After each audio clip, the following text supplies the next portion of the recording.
15 दिवसापासून ओढतोय साहेब आणि मजबुरी असल्यामुळे पैसे वगैरे नसल्यामुळे आम्ही हातानाच दसं खोदले, हातानाच पुंजी चटावून सनी दसं कचरा काढी यातून सनी स्वच्छ जमीन करून आणि परत हातानाच वखरपाळी करून आणि हातानाच क्याऱ्या पाळल्या आहे आणि क्याऱ्या पाडताय. तर मग पैसा मग नसल्यामुळे बैलजोडी नसल्यामुळे तर मग आता जर कधी दुसऱ्याची मागायला गेले जोडी मागायचं जितरूप राहतो, आपल्यापाशी पैसा नाही, 1-1 लाखाला जोड्या असतात. तर मग आता नाविलाजीमुळे पैसा नसल्यामुळे मग असं करावं लागतं आहे. कारण की कोण्या दिवशी वर्षी दुष्काळाचे साल पडतात, कोण्या वर्षी वल्ला दुष्काळ पडतो. मग पैसा नसल्यामुळे याची टोपी त्याची टोपी त्याच्या डोक्यावर याच्या डोक्यावर घालावंच लागते आणि पुन्हा पुन्हा पुन्हा 5 लाखापर्यंत अजून कर्ज परत. माझी स्वतःची जमीन होती 2 एकर, तेही चालली गेली पैसा नसल्यामुळे. तर मग त्या नाविलाजीमुळे मग आपल्याला पोट भरण्याकरता तर काहीतरी करावंच लागेल ना.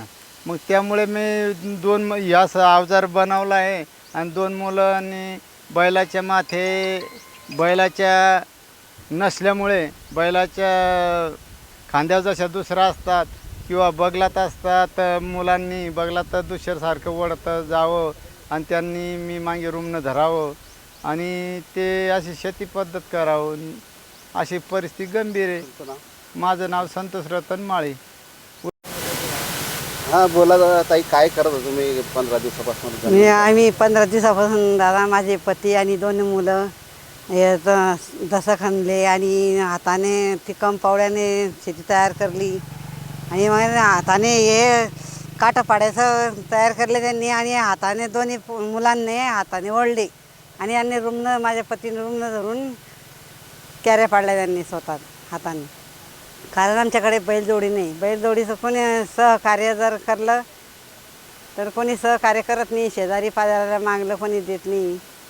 आमच्याजवळ पैसे नसल्यामुळे आमच्याजवळ बैलजोडी नाही. तुमचं नाव? माझं नाव मंगलाबाई संतोष माळी.